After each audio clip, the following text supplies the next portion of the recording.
Bonjour, c'est Anne-Sandrine Di Girolamo au micro des Ondes de Limo, le podcast immobilier attentif et curieux.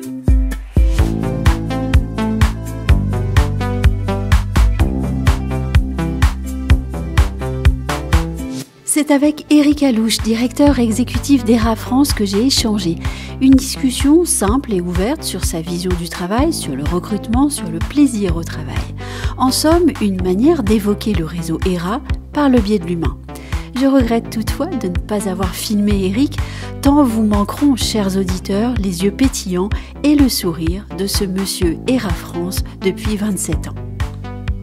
Bonjour Éric. Bonjour Anne-Sandrine. 2021 a été une bonne année pour le réseau ERA. ERA qui ne cesse de progresser avec peut-être bientôt 500 agences ou peut-être déjà 500 agences. Oui Anne-Sandrine, effectivement 2021 était une excellente année pour tout le monde puisque on est sur cette année-là, on est à 1 200 000 transactions dans l'ancien, donc plus ou moins puisqu'on n'a pas encore les résultats officiels de décembre en termes d'actes authentiques, mais on est dans des années qui sont exceptionnelles. Donc c'est une bonne année d'une manière générale et c'est une excellente année pour le réseau ERA puisque nous avons progressé de 20%. Donc nous avons fait plus que le marché qui est aux alentours de 17%.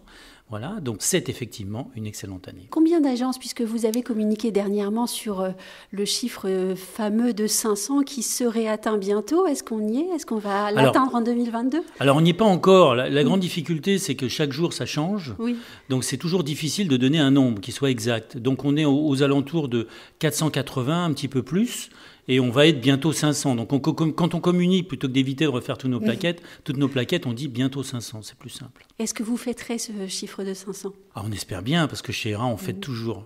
On fait toujours les bonnes choses. Évoquons brièvement le franchisé ERA. Est-ce que chez vous, on a dressé un portrait type ou un portrait robot du franchisé ERA ? Alors c'est toujours difficile de dresser un portrait robot parce que tous les gens sont différents. Et je dirais c'est aux franchiseurs aussi de s'adapter aux personnes qu'on a en face de nous.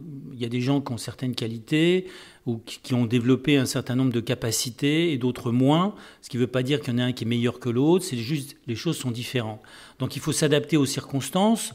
Par contre, il y a quelque chose qui est effectivement nécessaire dans chaque cas. Alors évidemment, pour un franchisé, c'est la motivation.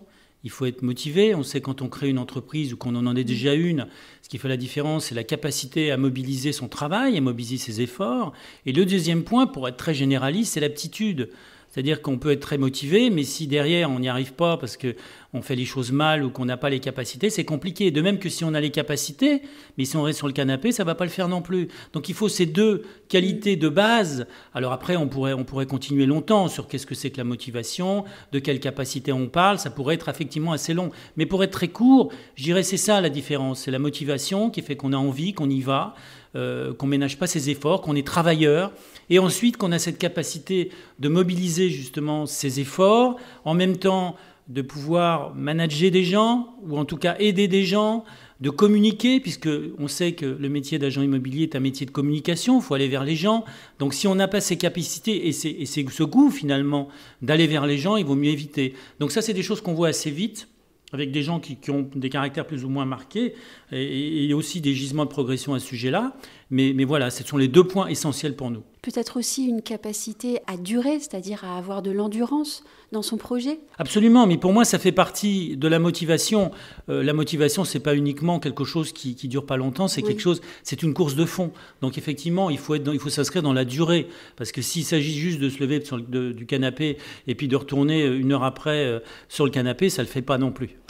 Et la capacité à manager, on peut l'apprendre et vous donner des formations de management, je suppose, à vos franchisés. Est-ce que vous décelez chez certains des difficultés futures à pouvoir manager ? Alors bien sûr, il y a des techniques. Mais je pense que manager, déjà, c'est un terme qui est toujours un petit peu compliqué, parce que manager, il y a une espèce de rapport de force, ou en tout cas de subordination, ou pas de domination, mais qui existe. Il ne faut pas non plus se leurrer, puisqu'effectivement, il y a quelqu'un qui est agent immobilier et quelqu'un d'autre, je parle dans un schéma classique d'agence immobilière, et on a les négociateurs ou les conseillers. Donc forcément, il y a ce rapport, évidemment, de quelqu'un qui a la carte et qui délègue le pouvoir à quelqu'un d'autre. Ceci dit, je pense que c'est toujours quelque chose pour que ça dure, justement. Vous parliez de durée tout à l'heure. Pour que ça dure, il faut que ce soit gagnant-gagnant. Donc c'est jamais un rapport de force, c'est toujours, pour moi, plus un partenariat qu'autre chose. Chez ERA, d'ailleurs, on ne dit pas qu'on travaille pour, on dit qu'on travaille avec. Ce qui est vraiment la différence. C'est-à-dire qu'on sait tous que si quelque chose ne dure pas, c'est-à-dire que s'il n'y a pas un intérêt réciproque partagé des deux parties, ça ne va pas durer. Ça va pas durer. À un moment donné, ça va clasher. Si quelqu'un veut trop tirer la couverture, ça ne va pas marcher. Et ce, dans les deux sens. Donc, le management à l'ancienne, à la papa, en rapport de force, c'est d'un autre temps. Donc, je préfère une collaboration, je préfère parler de ce genre de choses-là. Ou d'émulation, ou de motivation. Oui, de motivation, puis finalement de plaisir à travailler ensemble, parce que c'est ça dont on parle. Ah, j'aime bien ce mot-là, plaisir. Oui, il faut du plaisir, oui. Parce que s'il n'y a pas de plaisir, ça ne dure pas. L'être humain n'est pas fait pour souffrir et pour se faire souffrir. Si c'est le bagne d'aller au travail tous les jours, déjà on travaille mal, déjà ça se voit. Moi, la première des choses que je fais quand j'arrive au bureau le matin, c'est d'aller voir tout le monde et de leur dire bonjour en les regardant. Et on voit très vite si les personnes se trouvent dans un bon état mental ou pas, si ça va pas. Alors évidemment, on pose la question, mais au-delà même de la question, on voit sur le visage très souvent ou dans la réponse si ça va. Et c'est important d'être à l'écoute des gens pour comprendre si déjà, qu'est-ce qu'on peut faire peut-être pour améliorer la situation, pour anticiper aussi peut-être les difficultés. Voilà, donc c'est important d'être dans cette relation humaine et voilà. C'est extrêmement important. Alors, si vous voulez bien, Éric, on va évoquer maintenant vos équipes à vous, celles qui travaillent au siège ERA de Versailles. Quel est le profil de ceux qui vous aident à accompagner les franchisés et leurs collaborateurs ? Alors, on est dans le même schéma, puisque ce qui est valable pour les franchisés est valable pour les collaborateurs. Pour nous, c'est quelque chose qui est toujours valable. Donc, évidemment, il faut de la compétence, je dirais, c'est la première des choses. Alors, il faut des qualités humaines, déjà, en premier lieu. Oui. Donc plutôt que d'un savoir-faire, il faut un savoir-être déjà. Mais ensuite, il faut forcément des connaissances, des compétences, puisque ce n'est pas un métier qui s'improvise, il y a des techniques. Donc forcément, il y a une expérience, il y a un vécu. Donc quelqu'un, par exemple, qui va travailler chez nous à l'animation-formation, il devra avoir une expérience significative, réussie d'agent immobilier ou de négociateur de haut niveau, qui va lui permettre d'utiliser les techniques et puis d'appréhender les techniques qu'on va lui enseigner, puisque quand nous recrutons quelqu'un, il est formé aux techniques ERA, c'est-à-dire qu'il n'est pas uniquement la somme de ses connaissances à lui, mais il va apprendre quelque chose, un système qui va reproduire, ce qui va lui permettre d'aller bien au-delà évidemment de ses compétences, non seulement qui va reproduire, mais également qui est vivant, puisqu'il y a une évolution bien évidemment du savoir-faire, il y a une évolution des techniques, il y a une adaptation aux circonstances. Quand on suit une agence, le marché bouge, le marché change, les interlocuteurs ne sont pas les mêmes. Quand on recrute quelqu'un qui ne connaît rien à l'immobilier, ce n'est pas du tout la même chose que quand on recrute quelqu'un qui est déjà un professionnel. Donc c'est au consultant de s'adapter aux circonstances. Donc il faut évidemment cette capacité de s'adapter. Donc premièrement, évidemment, de la compétence. Deuxièmement, de l'implication. Parce qu'évidemment, si on n'est pas impliqué, on fait son boulot mécaniquement et ça ne fonctionne pas. L'implication, ça veut dire qu'on est soucieux de la personne qu'on a en face, on est bienveillant et on s'adapte, comme je dirais, aux circonstances. Donc quand un franchisé a peut-être des difficultés à comprendre ou peut-être à monter en puissance, c'est à nous de nous adapter. Donc plutôt d'aller voir 2-3 fois, on va avoir beaucoup plus. Et c'est au consultant de s'adapter. Et il rend des comptes chez nous. Et on a des observations. À chaque fois qu'il y a un rendez-vous, on sait exactement ce qui s'est passé. Ça fait partie du travail de consultant. Donc cette implication et cette disponibilité. Je dirais d'une manière générale, ces qualités humaines et de la compétence. Voilà, de la technique donc. Quand on vous écoute, on comprend bien que chez vous, l'important, c'est la présence, c'est la relation humaine, bien évidemment mis aux côtés d'outils que vous mettez à la disposition des franchisés. La relation humaine, la disponibilité. Exactement, parce que c'est ça qui génère le reste. Il ne faut pas se tromper, il y a les causes et il y a les conséquences. Mais si j'ai ce goût, faut bien dire ça, et ces capacités aussi, forcément je vais aller dans cette direction. Si j'ai en face de moi un client qui est un client lambda, dont je me fiche un peu des résultats et de sa situation et finalement de son sort, l'autre en face, la personne va le sentir et forcément, dans la mesure où elle va le sentir, ça ne va pas bien se passer, vous voyez. Et puis sur le long terme, je pense que ce ne sera pas efficace. Donc la première des choses, c'est avoir ces qualités humaines. Et ensuite, évidemment, c'est au service des compétences. Parce que si j'ai des qualités humaines, je comprends tout ce que me dit la personne, je veux son bien, mais je ne sais pas ce que je vais lui dire, ça ne va pas le faire non plus. Ceci posé, est-ce que vous avez un objectif de rendre tout le monde heureux ? On a en ce moment je vais me permettre l'expression, une tarte à la crème qui est celle du bonheur au travail. Est-ce que vous souhaitez motiver tout le monde et est-ce que chacun soit heureux dans son travail, au siège ou chez le franchisé ? Alors, on ne peut pas souhaiter autre chose que de rendre les gens heureux, c'est certain. Après, est-ce qu'on a la capacité de rendre les gens heureux ? Qu'est-ce que le bonheur ? Ça nous amène assez loin. Je pense qu'il faut... Cicéron, déjà, s'était penché sur la question. Oui, Cicéron, oui. Puis je dirais c'est aussi vieux que l'être humain. Peut-être que les hommes des cavernes qui n'avaient pas encore vu Cicéron, c'est des choses ils se posaient la question. Ils se disaient, si je sors de ma caverne, il y a peut-être un tigre à dents de sable qui va m'attraper. Donc aujourd'hui, je suis heureux, je suis dans ma caverne, mais il sait qu'à un moment donné, il faudra qu'il sorte, de toute façon, pour aller chasser. Voyez. Donc forcément, cette notion de bonheur est quelque chose de fugace, c'est quelque chose qui ne peut pas vraiment s'appréhender. Parce que le bonheur, c'est plus un état mental qu'autre chose. Donc c'est plutôt la capacité au bonheur. Et ça, je pense que c'est quelque chose que les gens ont ou pas et qu'ils doivent cultiver. S'ils ne l'ont pas, on n'en a jamais assez. Donc de toute façon, on a toujours besoin de le cultiver. Mais on n'a pas la prétention d'amener les gens vers le bonheur. Déjà, essayons de les amener vers leur capacité à être efficaces. Et puis, c'est à eux de faire leur bonheur. Donc on cultive d'abord les compétences ? Alors, je dirais, on cultive les compétences et évidemment, on essaye, si on en a la capacité, d'amener les gens vers le bonheur. Mais encore une fois, dans la mesure où le bonheur est subjectif, chacun va trouver sa manière d'être heureux. Bonheur.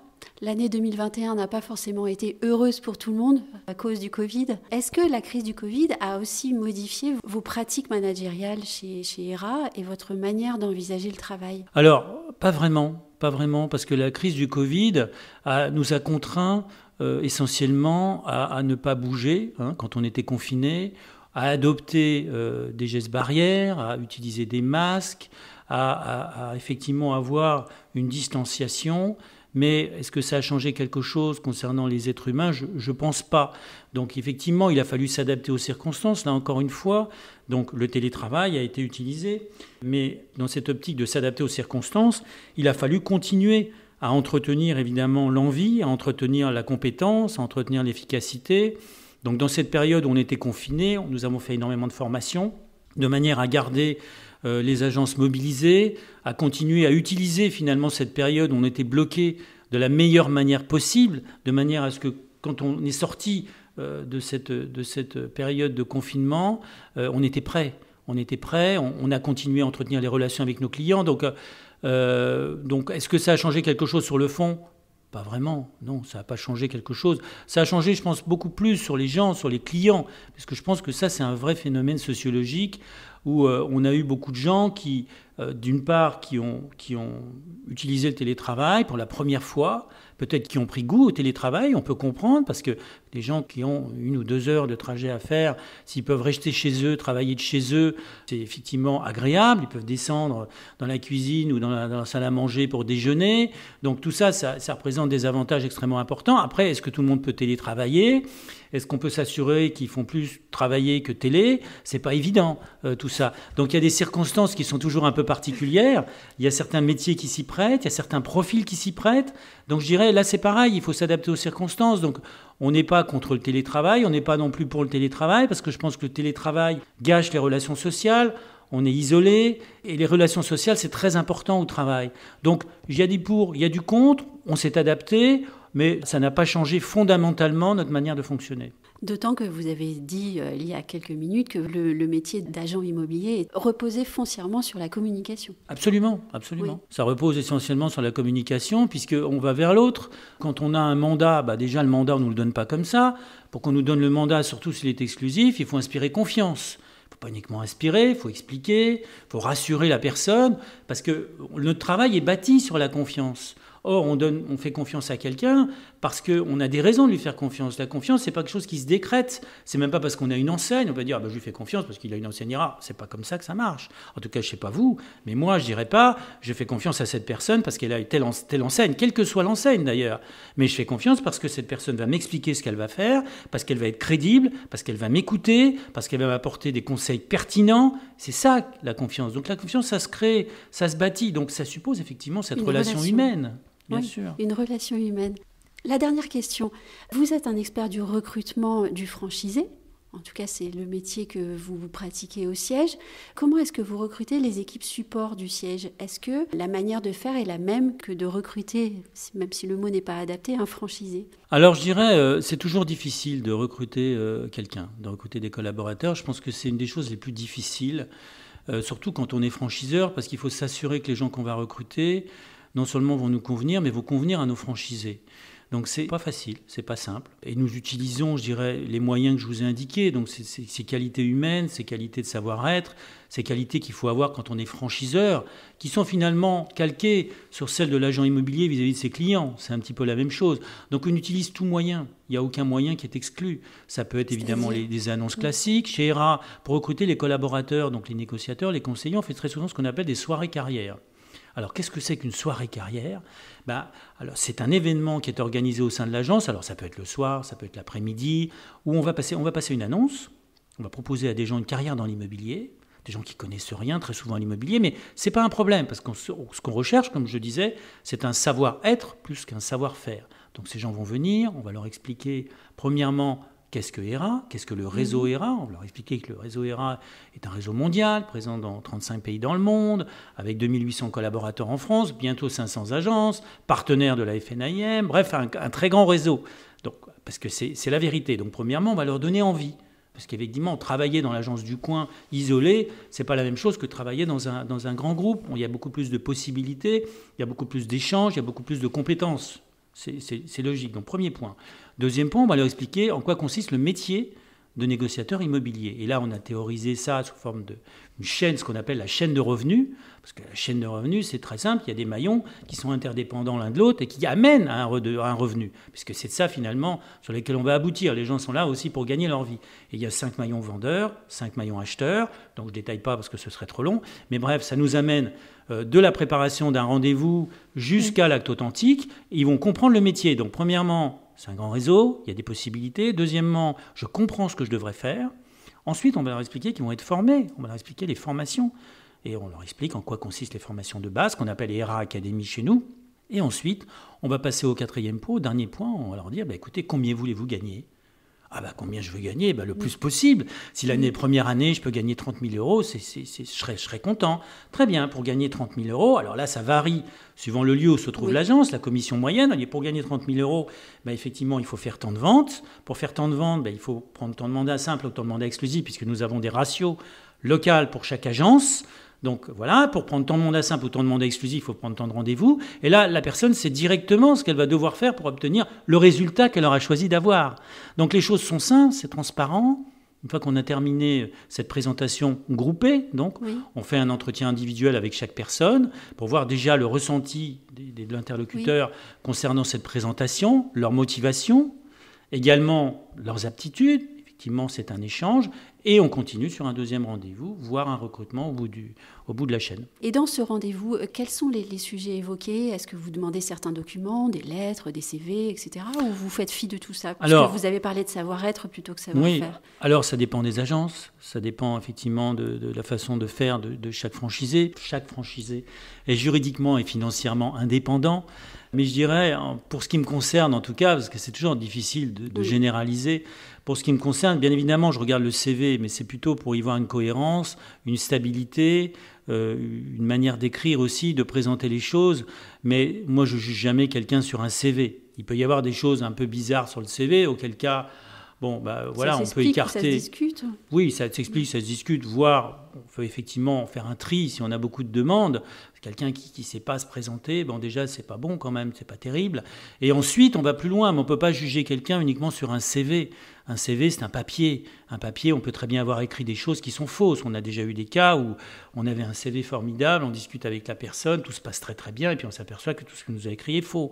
Donc il faut effectivement faire attention à ça. Il ne faut pas juger uniquement les gens sur un CV, mais plutôt sur une relation humaine. Est-ce que vous pensez que certaines méthodes de recrutement innovantes pratiquées dans certaines entités sont bonnes ou sont de bonnes idées à prendre ? Je pense que certaines entités font des entretiens complètement à l'aveugle ou sans CV du tout. Moi, je pense que c'est du cas par cas. Je pense que pourquoi pas, il faut être ouvert à ce sujet-là. Nous aussi, on fait des tests. Certaines agences font des tests de personnalité. Donc, on peut tout imaginer. À l'aveugle, je veux bien. Après, il faut se méfier aussi des effets de mode.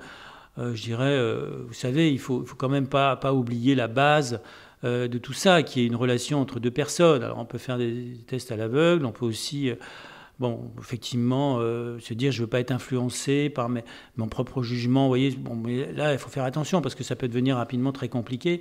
Donc je dirais c'est du cas par cas pour moi et c'est une question de rencontre. Dans la mesure où c'est une question de rencontre, ben, il faut rencontrer les gens, tout simplement. On va terminer avec un aveu de ma part, puisque vous parlez de rencontre. Quand je vous ai rencontré pour la première fois, Éric, je me suis dit, mais qu'est-ce qui donne envie d'aller chez ERA ? C'est difficile de dire ce qui donne envie d'entrer chez ERA, puisque moi j'y suis déjà, donc je ne me rends pas forcément compte. Je pense que mais ce que vous j'entends. donnez envie. Alors, ce que j'entends avec les franchisés, parce que nous, c'est une question qu'on pose toujours. Quand quelqu'un est rentré chez nous, très souvent, il est allé, alors des fois, il y en a qui viennent directement chez nous, qui veulent rien d'autre, mais souvent, quand même, et c'est tout à fait légitime, ils sont allés voir plusieurs réseaux. Et à chaque fois, je les vois, parce que je vois tous les nouveaux franchisés. On a un comité d'agrément chez nous, donc tous les franchisés, quand ils sont agréés, je les appelle personnellement pour leur annoncer qu'ils sont agréés. Il y a un comité d'agrément avant, on regarde le dossier, etc. Et c'est ce comité donc, qui décide si effectivement les gens rentrent. Et cette question, je la pose tout le temps. Pourquoi vous êtes rentré chez ERA ? Et très souvent, ce que j'entends, c'est que chez ERA, on s'est occupé de moi.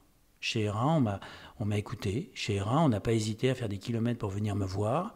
Alors que d'autres me présentaient des présentations, me proposaient des présentations groupées à leur siège, où en fait ils parlaient d'eux, ils me parlaient du fait qu'ils étaient les meilleurs, les plus grands, les plus forts. Mais chez ERA, c'est pas ça. Chez ERA, on m'a écouté, j'ai découvert le réseau, mais on s'est occupé de mon projet, on m'a aidé, et surtout, on m'a écouté, et c'est moi, le franchisé, qui est devenu le sujet de nos discussions. Et c'est pas, vous rejoignez un franchiseur, vous avez beaucoup de chance de rejoindre un franchiseur, il n'y en aura pas pour tout le monde, et puis de toute façon, en gros, vous n'avez rien à dire, vous êtes un numéro. Donc les gens on n'aime pas d'une manière générale être un numéro, on aime bien être considéré, surtout quand on a le courage d'être chef d'entreprise, parce que c'est pas facile d'être chef d'entreprise. Donc je pense que ce respect, on doit l'avoir vis-à-vis des gens qui nous rejoignent, et ça, c'est quelque chose qui pour moi est extrêmement important, et je le dis toujours d'ailleurs à nos consultants, les gens qui suivent les agences, aujourd'hui on a 12 personnes qui suivent partout en France, qui sont délocalisées, les franchisés, et je leur dis effectivement qu'on est au service des franchisés. On est là pour eux, et on est tous là pour eux. D'ailleurs, je le dis également à nos partenaires. Il y en a qui, dans certains réseaux, ils appellent ça des fournisseurs. Moi, j'appelle ça des partenaires, parce qu'on travaille avec eux.